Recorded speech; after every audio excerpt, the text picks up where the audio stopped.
Hi, friends, and welcome to another episode of the I Owe It to Myself podcast. In this episode, we are going to continue with our ACOTAR read-along, and we're going to be talking about chapters 16 through 32. Before I dive into what I want to say in regard to the story and the characters, I want to give an update about my podcast journey. This is actually the second time that I am recording for this set of chapters, and one of the lovely things about being a content creator and editing is that you have to be so conscientious of the way in which the audio sounds, how you record, all of those kinds of things. Now, I've been very honest that I am not a professional at this. I'm learning as I go. And what I had realized when I was editing the first round that I had recorded is for some reason in certain parts of that episode, and in rather a lot of parts, you can hear me like moving. It sounded like I was like shuffling or moving a blanket or my clothes. And to be honest with you, I haven't the faintest idea of what I was doing in that moment. But I am not a skilled enough editor to edit that out. Even though I tried and played with some settings, it was not going to happen. And to be honest with you, I was so frustrated with myself the amount of times it happened. If it had been like one moment, I truly probably would have just left it. But that was not the case. So we are now re-recording. And I think it's good to be honest about these kinds of things because one, I think it's been a minute since I've given an update on the podcast in general. But two, again, it's just about the journey, right? It's about the process and learning and continuing to do the things that you love, despite maybe not being great at them or being perfect at it. There really is just no such thing. It's just about you doing what you want to do because you enjoy doing it. And I've continued to do that despite moments like that where it can be frustrating or, create stress that I'm going to be behind in my schedule or anything like that. But this is just the way that it goes. So I wanted to share that little tidbit. The other thing that I want to share, and I mentioned this in the previous episode, is that we are coming up on a year of I Owe It to Myself, and I truly can't believe it. When you look back at Instagram, which is the social account that I started with, I posted and put up the logo for I Owe It to Myself in August of last year. Now, I didn't start posting episodes until a few months later, but I feel that it is only right to honor that August mark because from that point of when I posted that to when episodes actually went up, there was reading, there was editing, there was things happening in the background as I was like finding my flow. And so work going towards this project and putting in time and spending energy towards this passion project was all happening during that time. So the end of August is going to be our 1-year anniversary. And it is really crazy to think that much time has already gone by. I think the sentiment that I want to share at this point, and maybe I'll share more when I get closer, but the main feeling that I have is not only honestly being excited, but I'm very proud of myself. I'm proud that I have continued to put time towards the thing that I'm really enjoying, regardless of anything else. I have not always been great at being consistent in posting. Sometimes I post a schedule and I don't necessarily hit the day right exactly when I said that I would. Like some of those things are not great in terms of building an audience and consistency and all of those types of things. But I'm just being real and honest with how this has gone and what it has been like for me. And I appreciate having those moments and moments like this where I'm sharing about that journey that I will inevitably look back on. But I also just think it's not about being perfect. It's just about starting. I'm sure that people have heard that before. So not only did I start, but I have done it consistently. Every post, every episode, all of that has been me. And I'm just really proud of myself for that. So I'm super excited to kind of celebrate that a little bit here in the next couple of weeks. I'm going to probably do a little bit of an early celebration just because I'll be on vacation with family. And I think it's just a good time for me to pat myself on the back. I'm also planning to put out a post of some kind either that week or on that day in August as a way to be able to reflect more in regard to what the year has been and where my head's at. The last bit that I will say is we are actually now also on Spotify, which I think is really cool, and that makes me very, very excited. The process for getting everything on Spotify involves me uploading the episodes. That is just one of the routes that I have chosen to take, and so it does take a little bit of time. So not every single episode is up on there yet, but I'm going to spend time in the background getting those all uploaded, and then when I post new episodes to YouTube, they will also be available on Spotify. As it stands right now, I'm allowing for there to be Spotify comments, and I'm noting that because for the past almost year, I have said that our community will really primarily live on YouTube, in the sense that I want to drive people there to have conversations and dialogue and what have you. I have not limited comments on any of the posts on TikTok or Instagram or anything like that to like force people per se to YouTube, but I've always just said like YouTube is the place where we can talk and have dialogue and what have you. And my audience is so small across all of the socials that community hasn't really found itself yet. But I am interested to see if Spotify changes that. I'm interested to see if dialogue starts to happen over on Spotify. I don't know. I am very interested to just see if this changes anything in regard to followers and people listening and engaging with episodes. I don't know if it's really going to change anything, but I wanted to put it up there, and I'm really glad to have done that as well. So again, we're not quite to the year mark yet, but already I've kind of set in place some new things that are going to be happening. And so it will be interesting over the next year that I move ahead with this, of how things change and evolve. Before I dive into the chapters, one thing that I quickly want to note is that this read-along series is a reread for me. I want to make sure that I am clear about that and noting that at the beginning of every episode for the entire ACOTAR series as I reread, because there might be spoilers. So if this is your first time listening to these, please just know that going in. All right, so let me go ahead now and dive into the book itself and where I'm at with the characters.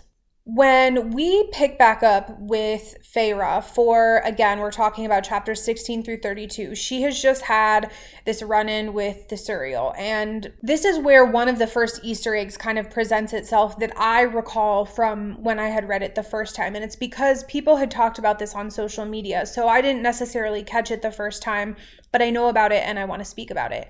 When she's talking with the Suriel says, you know, stay with the High Lord and all will be okay. And something along the lines of like, don't continue looking for answers.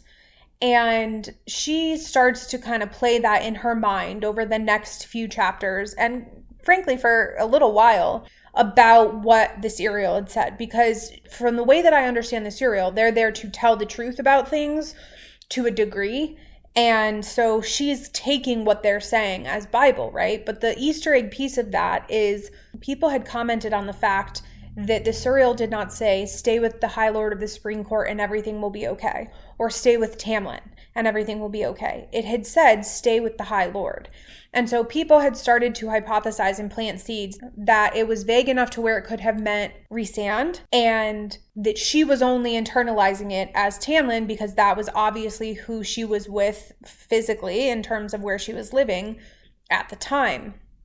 The reason why I want to bring that up is because one of the things that I don't feel I'm inherently good at is catching Easter eggs. I do read rather quickly, and I'm so hungry for the text and for the story that I move pretty quick through books. And so because of that, I'm missing things, skipping over things, not necessarily seeing things in the way that they are meant to be seen, such as being an Easter egg. And so for this time around, I will probably comment when I catch those things based on either, based on what I know now about the story and theories fans have put out and all kinds of stuff, because there are so many really smart people who have posted on the internet, on Instagram or TikTok over the years about theories and all this kind of stuff. But of course, of a lot of these things, which is the way in which the SJM leaves little Easter eggs and how she kind of weaves that back in. So this is one of those ones that definitely I remember hearing people talk about.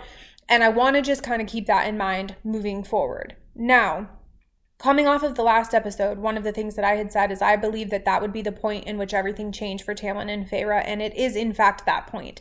And I wasn't saying that last episode because I have read the books and I knew that, but I was saying it in regard to the way in which I could already tell as a reader that her mind was changing in regard to him. And the biggest thing about that was during that issue, after the Suriel was released and she was dealing with these other creatures, during that little fight, because she now knew that he was the High Lord of the Supreme Court because of what the Suriel said, she had this moment where she was like, it's not just that this High Fae deems me worthy of living, he, a High Lord, deems me worthy of living. And her perspective of him and the way that he was treating her changed. And it's kind of funny because him already being a High Fae, there were moments where I think her little bit of opening up to him or having somewhat civil conversations with him and whatever was starting to happen because she knew he was high fae and because she knew she came in hating fae in general. And there was some cordialness between the two of them that she was kind of finding this like mutual respect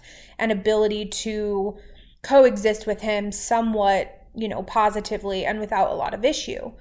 Now, however, though, because he is not just high fae, but this leader of the court that she's in, she's looking at it as like, why would he even bother with me? Why do I matter in the grand scheme of things? Now, us as the readers, if you've read this before, you know why he's doing that. But in her mind, it's dumbfounding to her. Now, the one thing I want to say about that is just because we know that Feyre is crucial to breaking Tamlin's curse, if you are somebody who's read this before, I don't think that Tamlin would have necessarily done anything different because he so doesn't want to be anywhere near where his father and his brothers were in regard to how they treated humans. We get that backstory. We get that lore. We know that they had slaves and he never wanted to be that kind of person. So he's always had more respect for like the separation and not being the type of fae that wants to like enslave those people or see humans gone. So I don't necessarily think that anything different would have happened here if she wasn't part of this curse or if he wasn't cursed in the way that he was.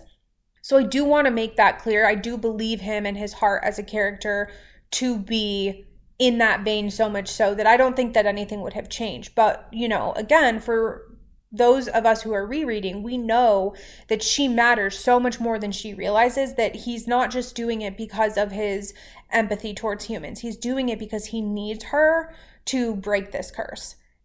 Additionally, we are at this point where he is starting to really make clear his feelings for her. In some of these initial chapters of this section that I've read, there is interaction back and forth with them where these walls start to come down. They have different types of moments where they're hanging out, conversations where you start to see the flirtation come through. And there's even a moment where when Tamlin picks up the document she threw away where she was trying to learn how to write and like pronounce words, where when he creates like a poem or a limerick for her, it's very scathing. Like it's sexual and it's very forward. And when I was reading it this time around, I remember being a little bit taken aback by that because, mind you, they've barely entered this world of not just being okay with each other, but potentially flirtatious. And then he goes so far as to just be that bold. Mind you, this is Tamlin, who Lucien has been like poking to be like, you don't have a lot of time. You need to put the pedal to the metal, whatever. And he's so socially awkward and he doesn't really know how to like move that ahead with her. He tries to just kind of have it come a little bit naturally, it seems, and at his own pace, yet he doesn't have time for it to be at his own pace. So I don't know if this is just him being like, screw it, I do like her, I know that I do, put the curse aside, I know that I like her and I'm just gonna go for it and totally be forward with her. I'm not sure, who knows, but I remember just thinking to myself that at the point in which that happens, that sure, in some degree, I'm glad to see them getting to this place of being open about the way they feel about each other, but it is extremely forward and more than him just even saying, look, I have feelings for you and I know that I shouldn't and whatever. It's way beyond that. So I just want to comment on that because I think that it's an interesting way for him to have made clear how he was feeling about her. One of the other things that I want to talk about that kind of goes down in some of these earlier chapters of this section is we learn more about Lucien and we come to understand how Lucien came to be in Tamlin's court. And I think I've commented on this before, but the thing I want to say about that is Feyre had gravitated towards Lucien a little bit more easily than she ever had with Tamlin in the earlier days. And again, I think I had already said this in the last episode, but it's because she just felt like he was so brutally honest about himself and unapologetic about who he was.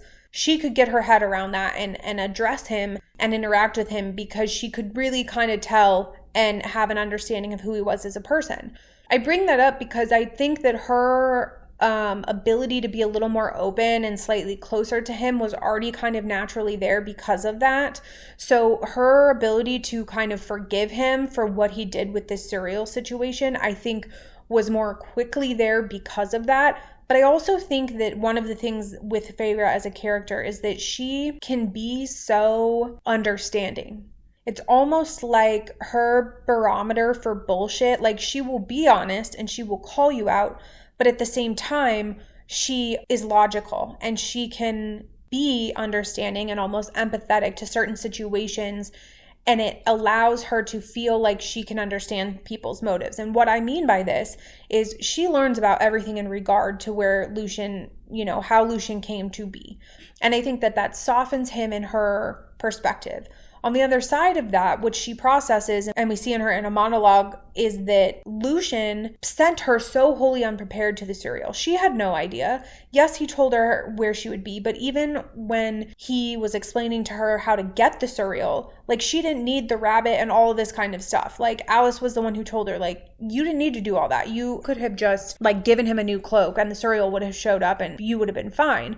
But all this extra stuff that she had done, and also just the power of which the cereal had and the risk of it having other creatures come because of its presence, she was so unprepared. And even Lucien had said at one point when they're riding together, like, I hesitated. I heard you scream and I definitely was going to come, and I did come.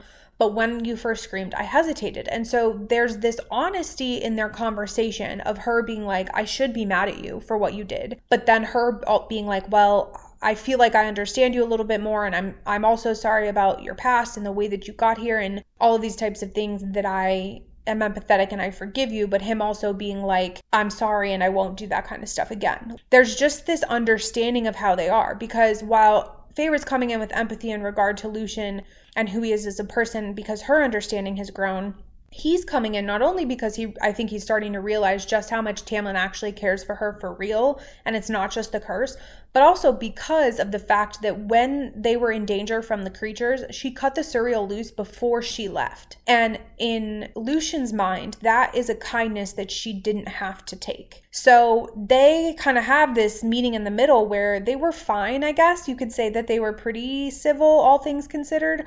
But I think they too have crossed over in their relationship to be more on the side of friends and like allies than they ever were in the beginning, even though they tended to be a little bit closer from the get than Feyre was with Tamlin. One small thing that I want to comment on briefly before I move on to my next bigger point is that we see this moment where Feyre feels sad or worried or frustrated that her family is going to forget her. And it's a weird place for her because she has had this realization now that Tamlin is taking care of her family and glamored them to make them believe that she's with some aunt. And so what he's trying to get her to understand is like, anything that you think that you owe them, you don't anymore. They are taken care of. And while it was me doing that and not necessarily you, it's because of you and the role that you played for your family that I am doing it. Like, you don't have to worry. And so she does have a moment in some chapters, I think prior to the section I'm in now, where she tries to breathe a little bit easier in regard to this weight of feeling like her family is not going to survive without her. And then in these earlier chapters of this section, she gets reinforced by that when Tamlin says like they're taken care of and they're okay and they're not worrying and whatever. And there's a moment though where I think in all of that, she also is having this feeling of like, they're not going to remember me then. If they don't even know why I was taken, if they just think I'm off with some aunt, they're going to think I'm fine in life and they're never going to have questions or wonder or worry or whatever. And there's a moment where I think she questions her worth to them, or in the sense of, yes, I was there to help them and survive, but did they actually care about me? Do they actually love me and care about me beyond just that? And it's a very small moment where she kind of has this attitude about it and is going through these feelings. But I want to comment on it because I think the main thing for Feyre that has always been true is that her love for her family runs deep. When she feels like she has any kind of love or trust or respect for somebody, but more than that, an obligation to them, that is like her word. She will never not abide by that or execute that. And part of what's happening with her in the Spring Court and the way that things are going with Tamlin is she, yes, is being relieved of some of those feelings and duties, and you could say that that's a good thing, but there almost is this moment where she feels like and again, this didn't necessarily happen in this set of chapters, but so far in the book that I've read as a whole, there's moments where she feels like she gets distracted, where she's like, Tamlin has pulled my focus from what I need to do, which is get back to my family. And she has a lot of guilt about it. So when we fast forward to where we are now, which is this point where she then has, processed some of that and realized that they're okay, but then is now thinking and worried about the fact that they're going to forget her. She kind of is processing that also with these feelings of, what did I ever matter to them? What role did I ever play in their lives in terms of them really caring about me? It's fair for her to have all of these feelings and to process it, but I think what it does is it creates opportunity for Tamlin to say, well, I can't change the way in which you feel, but I will be here to comfort you and to show you that I care. And I don't say that because I think that he's intentionally seeing that go down and he's like, oh, this is an opportunity for me to further manipulate her. And this is where my in comes, where I can see that she's a little down in the dumps. And so I'm just going to lay on all of the care in the world so that she can feel even safer here and even more confident in our relationship and in being in this court. I don't believe that he would think that way. But it's hard to not have moments of kind of picking up on some of these little bits of manipulation that are occurring because he has to be opportunistic. This is about life or death. This is about the rest of his life and the way that his court is going to be handled and the way that the people of his court will be treated. And Feyre doesn't know that yet. And us as a reader for the first time don't know that. So I'm bringing that perspective because I'm doing the reread. But those are the little nuggets and moments that I think all layer into the viewpoint that Feyre has in the future in regard to Tamlin. Because in the moment of it all, she's just taking it at face value and trusting him and falling for him and leaning into what is right in front of her, trying to accept that this is the rest of her life because of a treaty, when the reality is that a lot of what is happening and the situation that she is in is because of a curse that she doesn't fully yet understand at this point, what in these earlier chapters of this section I've read, but that it's all about opportunities for Tamlin and the betterment of his court. It's just that along the way, he ends up falling in love with her. And I think that keeping that in mind and not allowing his feelings and love to overshadow the opportunity of it all is important for having a better understanding, not just of Tamlin as a character, but of how Feyre reacts to him later down the road. Okay, now I want to transition to Calanmai because a couple of different things are happening here. This is the first time where we see Tamlin pretty aggressively, as well as Lucien, say, like, you need to stay inside this house. And I mention that because that whole theme of, like, protection and being safe becomes a bigger thing between Feyre and Tamlin and definitely impacts their interactions going forward. But this one matters more because of the dangers of what Calanmai is. And yet she doesn't know that. I am still a little bit confused as to why he can't tell her what Calanmai is. Calanmai has nothing to do with the curse. There is nothing preventing him from being honest about what is happening, and yet he just says you need to stay here. I don't know if this falls in the camp of him just not being a great communicator, and it's possible, I suppose, that it could be because of what this night entails, right? He has to bed another woman, really any woman, that the beast, quote unquote, that takes over him during this rite chooses. And so he doesn't really have any control. He's not really his self. But instead of like revering that fact and honoring the fact of what this is as a part of his heritage and his people, and the fact that it pours magic back into the land and all of these things, he is almost like embarrassed by it and or worried that him telling her that this is going to happen will make her feel some kind of way about him negatively, so he doesn't actually explain anything to her. That whole idea of keeping Feyre in the dark and not necessarily giving her the full picture or giving half-truths or whatever also is a problem that comes up later. So this is kind of the first time in a big way where this goes down where it matters. And I say it that way, not because this type of thing hasn't happened before, because she hasn't been getting the truth from them the whole time for various different reasons. But this one is a little bit bigger because of other things that end up happening coming off of this evening. The main thing being is that obviously during this time, we finally meet and are introduced to Rhysand. And by this point, and in all the conversations she's had with Tamlin and Lucien, she knows that fairies can lie and that they're rather good manipulators. So her being told as a child that they can't lie was just bullshit. So when she meets with Rhysand and he is having this conversation with her, he certainly is very daunting and kind of scary and intimidating. But when he says certain things to her, I think you see her mind kind of spinning of like, is this somebody that I can trust?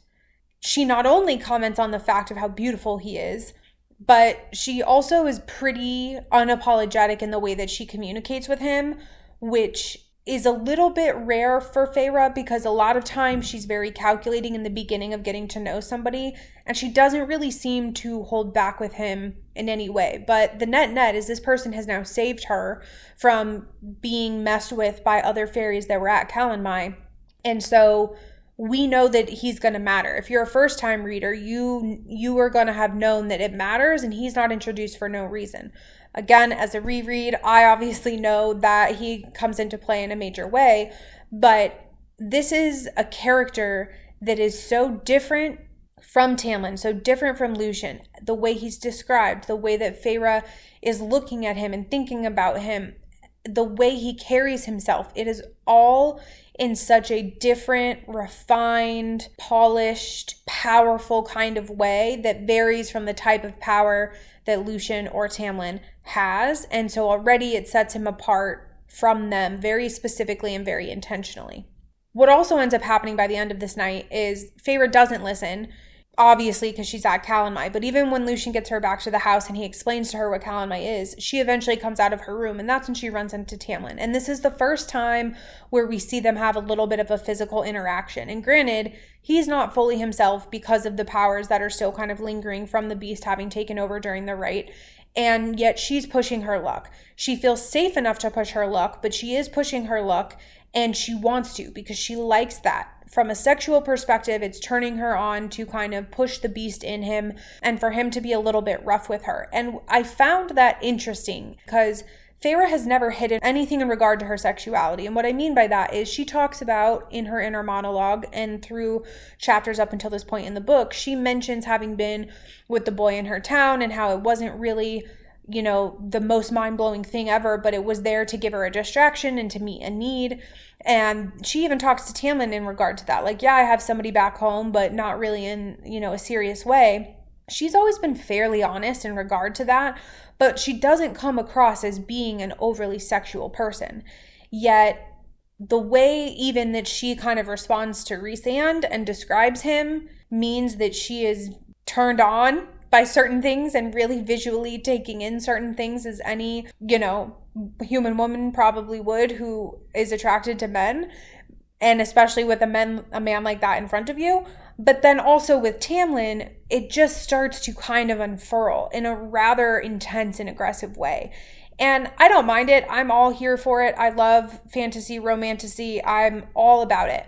I just kind of find it a little bit jarring in the way that I did when Tamlin wrote her his little like sexy limericks and poems, that it's just kind of this sudden change. It's like it just happens and he's being really sexually forward, and now in this moment she's kind of being very sexually forward, even though she knows that he just slept with somebody for this rite and he's not even his full self in this moment that she's having this interaction with Tamlin. She doesn't care. She's like, I'm all here for it. So I just find it interesting that in this kind of comfort that is being built with Tamlin, that the walls are coming down rather quickly into different parts of who Feyre is and the way that she carries herself as a character. And I'm fine with that because I like being able to get that type of information quickly and to see how things, you know, develop going forward. But I just find it interesting in the way that it happened in this moment, because if anything, I would have almost expected her to be a little off put by him, to be like, I know what you were doing during the rite. I know that you're not fully yourself right now, and I don't want you to come near me or like have boundaries with him or whatever. But instead, she kind of welcomes it, and it almost turns her on in a way. At this point, and in what we know about Feyre, I think it's a little bit unexpected, but no shame and no harm done in it. I just wanted to kind of comment on that fact. So from this point forward, I think the main thing that I want to kind of talk about is the Ator and how Rhysand comes into play again. Prior to Calanmai, I think actually right before, Lucien and Tamlin end up hiding Feyre and are talking to a creature. She comes to later find out that it's the Ator. And in some of the times when she's hanging out with Tamlin, he takes off the glamour, or like shows her what it is to see his world in the way that it truly is. And she starts to see all of the creatures around the house and the grounds and everything for who they really are, and actually starts to see all of them, because before it wasn't just that he was glamoring like the way that some people looked. He was like hiding full staff from her, so she can kind of see it all and is aware of it all now. And why that then ends up mattering is she gets an understanding that the Ator is a creature that should not be messed with and comes from a place that is very evil, and it is not a positive character. And that is why Tamlin, kind of wanted her, that's why Tamlin wanted her to hide when it showed up.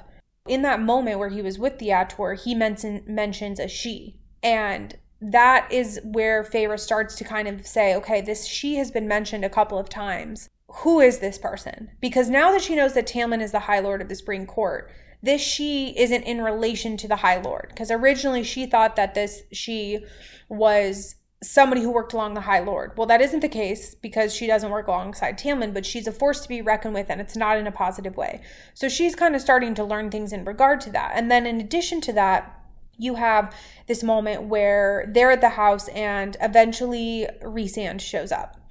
While they try to hide her from him, he ends up realizing that she's there, and he gets rather mad about it. What's important about that is Rhysand hadn't come to see Tamlin almost the entirety of the 49 years that they've been dealing with the blight of the lands.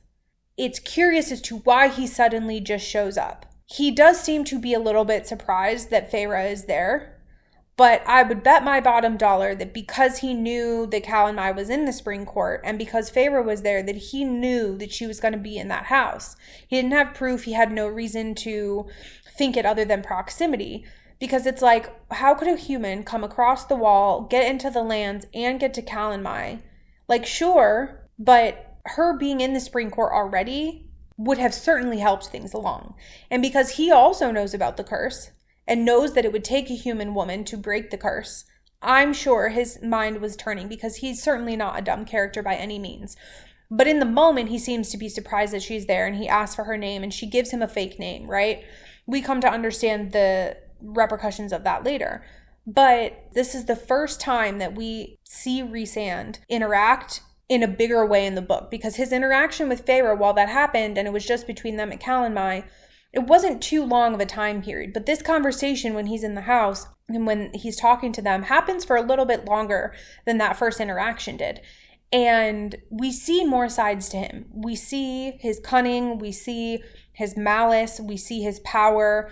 There is just more that you're starting to understand, and it's coming rather quickly, right? You learn a pretty good deal about who he is as a character, or you at least think that you do in regard to this interaction. And then, of course, Feyre tells him a fake name, and he makes it clear that he is kind of alongside this proverbial she, and that it might be interesting for her to know that there's a human around. What's interesting about it to me is that Feyre is still, and rightfully so, very hesitant of Rhysand, and seems to understand the power that he can wield, and obviously knows that his relationship with Tamlin is not a positive one.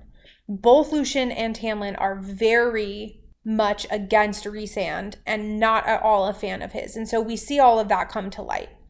But there is little bits about the way in which Feyre is processing information or thinking about Rhysand where she knows he's a threat, but it just doesn't seem that she's doing it without question. It's not like she's saying, because Lucien and Tamlin hate this man, I'm going to not only hate, of course I'm going to fear him from his power, but I'm going to hate him too, and I don't want anything to do with him, and da-da-da-da-da. It's not quite that in her inner monologue. There's no obvious, comment of, I want to give him a chance, or I want to get to know him.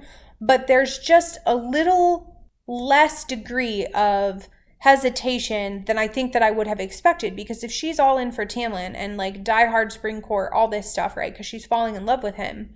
You would think that, kind of going back to what I was saying about family, how she just rides for her family, no questions asked, is all in regard to the people that she loves and trusts, that she would just no doubt be fully on their side and have nothing but disgust for this man. But it isn't quite that, and I can't fully explain it, because again, it's not like her inner monologue is commenting on being any kind of warm to him, but it's like there's a curiosity there, and there's something that is keeping the door a little bit open, even if it's unbeknownst to her. I'm sensing that as a reader. Now I want to transition to the last part of what I want to talk about for this episode, which is when Feyre leaves. A lot of different things are happening in this last section of this portion that I've read. Feyre and Tamlin finally get physical and intimate. They have their moment together. It is intense and sweet and all the things that you would probably want to see in a romantasy book. And that's all fine and lovely, right? And we see that Tamlin even tells Feyre that he loves her. And she's like, I'm unsure if that happened or if it was kind of a dream or whatever. But as all of that is going down, he's basically saying to her, you gotta go. For me to keep you safe, you gotta go. Now, as a reader, you're not really understanding why that's happening. And you come to figure it out towards the end of the section that I've read, which again is through chapter 32. But in the moment, he's like, you gotta go because there are too many threats happening. Rhysand coming here, him, being threatening in the ways that he has been so recently. It isn't safe. And you have got to leave the premises. And he says, like, I will make sure that you can come back one day. But I don't know when and I don't know how long it will be, but you can't be here. Even Lucien is like, you got to let her stay. Like, you got to give it more time, whatever, because he feels like they're on the cusp of something. And in the moment, when you're a first-time reader, you don't know what it is. Feyre doesn't really understand. But from her perspective, she's not saying that she loves Tamlin because she feels like, even though she does, it's to what end, right? She's a human. She's going to age. What kind of life or future are they really going to have? Like, as much as she cares about him, he has, for all intents and purposes, he's immortal, unless somebody with his matched power goes to battle with him and kills him. So if they figure out all these problems that they have and they're able to just live peacefully, she will eventually die. And you see her having this thought process and thinking that to where she doesn't end up saying anything in regard to her feelings for him, even though when he sends her off in this carriage, he's like, I love you. Now she gets back home and she's with her family. And we very quickly soon come to find out that while her father and Elaine are still glamored, that Nesta never was. And one of the things that I want to comment on is before we know that Nesta wasn't glamored and that it didn't work, Feyre's inner monologue in regard to her sister is like, Nesta kind of has these all-seeing eyes. Like, I can tell she's looking at me and she's noticing things, and I am uncomfortable because I can't really tell her what's up. I don't want to put her in danger. I don't want to do anything in regard to this glamour. I just want them to live peacefully and happily. And so they kind of go about it for a little bit until it gets to a point where Nesta's like, I can't take this anymore. This never worked for me. In that moment, Feyre also is processing that information, and in her inner monologue says something along the lines of like, Nesta was always different. She was made different. The use of made is very important for the story, and I would have never noticed it the first time, and I'm very confident I never did. So as a reread, this is another moment where I'm pointing out an Easter egg, because that specific line of dialogue, it's not like it's a modern day one with like maybe a millennial saying of like, Nesta's built different. It was, she's made different. She's always been different, right? But the specific use of made matters for how that word comes to be used in later books. So I'm just noting that was mentioned, and I just wanted to note lightly on how Feyre was speaking about Nesta in that moment of her processing what had happened. But the good thing about all of this is Feyre has someone to talk to. And while Nesta has been quite cruel and mean, and as I was saying at the beginning of this read-along series, she just is not very pleasant. And there's not much about their interactions that I have enjoyed over the course of the books, to be honest. But there's, especially in the early parts of these book series, Nesta is very unpleasant and is not great in the interactions that we see with her and Feyre and other characters. But in this moment, Nesta doesn't, in her fight or flight, she's fighting. She's there, she's present. What do you need? How do I help? And she not only listens to everything that Feyre says, but when Feyre gets to the point where she's like, I can't do this anymore, I gotta go help, Nesta's like, okay, how? When they're in that moment where Feyre's like, I'm getting in my dress, and Nesta's zipping it up and braiding my hair at the same time, I got a little bit emotional because I think that it's always a little unexpected to find empathy from Nesta, to have those moments of bonding, and for her to be the one that was able to not be affected by Tamlin. That moment, of her then also going into action. She's not sitting there and telling Feyre, you're an idiot, to go back. Why would you do that? Like, she could have been her very expected self, which would have been cruel and mean and said that you're dumb for going back and all of this stuff, but she wasn't. She believed her when she said, I love this man. And all of these crazy things happen and have happened out there. Like, any other person who is of right mind would probably say, you are crazy to go back into a world like that with animals that will shred you to pieces with a flick of their fingers, and yet you want to be with a man who can turn into a beast and has anger issues and doesn't tell you everything and all this stuff, but instead she just has taken in all this information and is like, yeah, I support you, go. And she's like, Feyre, when Dad said that you needed to never come back, you need to never come back. We're fine. We would have been okay and figured it out, but especially now that we're taken care of, and especially with the additional jewels and money and stuff that Tamlin provided, go and do not come back. And if there comes a time where Dad and Elaine will be safe and comfortable here, I'm going to dip out too, and I'm going to go figure out my life and live my life and find myself, is essentially what she says. But it's like, this is the beginning of something new. All of this happening from the moment that you were taken changed everything, and we just have to move forward in the way in which that matters most to us and in the way that our hearts are leading us to do. And if this is where you feel you need to go, then do it. All of that feels very unexpected for Nesta, because at this point, you know so little about her when you're reading this for the first time. So to get this type of interaction, it makes you realize she's a little bit more of a complex character than you think that she is. The other thing about that I want to say before I wrap up my thoughts on this section of the book is that in all of this happening, Nesta tells her, or they have a conversation about the fact that Nesta went to go get her. Elaine had told Feyre that she went to go try to visit her at the aunt's house, but the carriage had issues. What you come to find out is that Nesta went to go try to get her across the wall. She went, found the mercenary, and went with the mercenary, and they got to the wall. They didn't know that there was like an opening or whatever, so they had to turn back.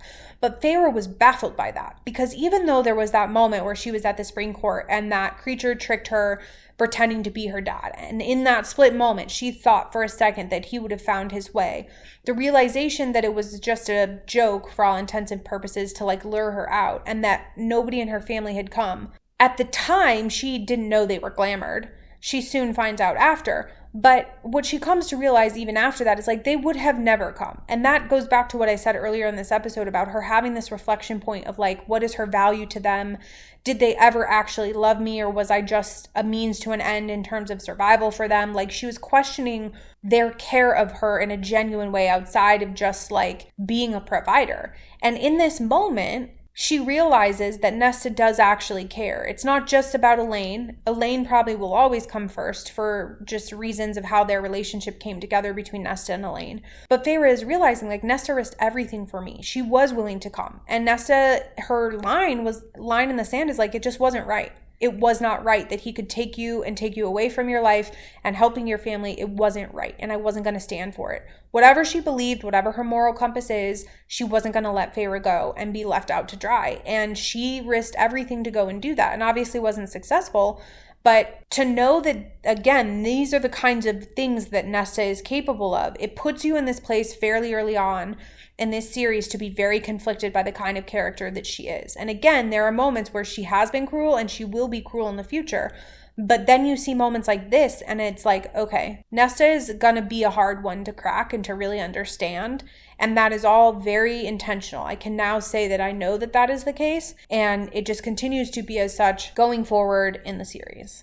The last thing that I want to touch on is Feyre makes her way back, right? She sees the house as a mess. She runs into Alice, and Alice is able to tell her everything. And she says, look, there is no treaty. This curse happened, and Tamlin came and found you and took you because he knew that if there was a human out there that had killed his guard, he wanted to investigate that, and you ended up being a girl, and he knew that you were going to potentially play a big part in this whole curse, and so that is why you were here. She tells her everything, and she says, because I can now tell you everything, reinforces the fact that the timeline that this powerful she, who we come to know as Amarantha, had set is now over. So you were too late. By the time that you left, there was only a couple of days left in that, and Tamlin let you go anyway because he wanted you to be safe because he loves you. He didn't wait for you to say, I love you. He just let you go. Even though he tried, he let you go. And so now we're in a world of hurt. And so, of course, Feyre's going through a lot of emotions because she didn't know any of these things. And she's learning it all for the first time because they couldn't have said anything. But the thing that I want to comment on is, of course, from Feyre's perspective, she's in this place of like, this man loved me, he saved me, he tried to do right by me. It didn't matter that his people and himself were going to be sacrificed. He wasn't going to wait on me to say I love you. He was allowing that to happen. And he had her sent away because he knew that on the day that it all came, that they were going to show up, and he didn't want her to be in the house. If in those 3 days she didn't say I love you, he didn't want her to be around, so he got her out as soon as he possibly could. I understand how she's going to feel as a character about that because she loves this man. But as a reader, and from my perspective, especially coming in for the second time, what I took away from that is the realization that Tamlin took that chance to go find the human that killed his friend Andres, and when he realized that it was a woman, he took her out of selfishness. He made up that treaty and he took her across the border as a last-ditch effort to get the curse to be broken. On one hand, I understand that. But when you add up some of the things that I've mentioned in the episode so far, in the way that Tamlin can be quick to anger, and even in the things when he can talk about them, he doesn't really tell her everything, and he's not a good communicator, and how he can be opportunistic in trying to take advantage of some of the moments in which she's vulnerable or whatever, to have all of this go in the direction of benefiting him for the sake of breaking said curse, it makes you think of him very differently. Now, there are people who are probably clocking this the first time, which is why by the time that we get to the point in which Feyre and Tamlin are no longer kosher with one another, they're already okay with that. I mentioned this in the first episode, but I have come into these books honestly pretty unbiased. Even though SJM is a favorite author of mine, even though these books are a favorite of mine, the way in which I physically feel when I read them, I don't find myself having as much bias as I thought that I would. But logically in my mind, because of all that I know, I can relate to certain things, right? And make these connections. And at times I can be biased. So I say all of that to say that while I know where we go from this, I think that the realization for me is coming easier this time because I do know the direction in which it ends up with Tamlin. I'm not blinded by the first time love and the first time experience of a human seeing a fae and being in this land and whatever, like I was when I read it the first time. And so in that regard, I'm able to see things a little bit more plainly and able to see how somebody could think that Tamlin is just fully manipulating the entire situation for his own benefit and the benefit of his people, and he just happened to fall in love with her. That might sound really obvious to people who have read this before and are doing a reread as well, but even when I had read it the first time and knew all of the things and had seen the theories and the way that other people felt, I always was just kind of like, well, Tamlin meant well. You know, I'm not his biggest fan, but he meant well. And while I certainly am okay with where Feyre ends up and who she ends up with, there's a lot of reasons I could understand and kind of justify Tamlin's behavior. And I still admittedly am in that camp because the way that my mind works is I can see many sides of things. So I can both be mad for Feyre because she's not mad for herself. I can also understand where Feyre is, and I can also understand where Tamlin is all at the same time. But I do think that it is important for me to mention that some of these things are sticking out to me more this time around, and it is making it a little bit easier for me to continue to be in the camp where Tamlin is not my favorite. So all of that to say, Feyre isn't feeling those things. She is just processing and is like, I have to help. I came back. I'm not stopping here, and gets Alice to take her to where she needs to go. And that is where we've left off by the time that we finish chapter 32. And so the next episode that I do for this is going to be the last, and we're going to get into a whole lot of things because we just know that that's what we're leading up to for the rest of this book. And I'm excited to see how I continue to process the events that happen and the way that these characters continue to evolve, being that I'm rereading it again. So plenty has obviously happened within this story and these chapters so far. There's many different ways to see these characters and understand their motives and how they're operating. And not only am I enjoying the reread, but I think I really am liking the ability to kind of process it fresh and with the lens that I have. I really am glad that I feel good about being able to be open-minded going in, but I'm also glad that I can pick up different things and kind of dissect stuff differently. So very interested to see how that comes to life, not only for the rest of this book, but future episodes. All of that to say, friends, I appreciate you being here. As always, please do make sure that you are following along and subscribe to YouTube. You can go follow us on Spotify now, as I had mentioned, although it may take a while for me to get every single episode up on that platform. Please make sure you're connected with us on Instagram and Threads and TikTok, and stay up to date with the posts that I share there, as that's not only notifications of when episodes go live, but also schedules for future episodes and read-alongs and when those will be posted. Thank you all so much, friends. I appreciate you reading along with me, and until next time.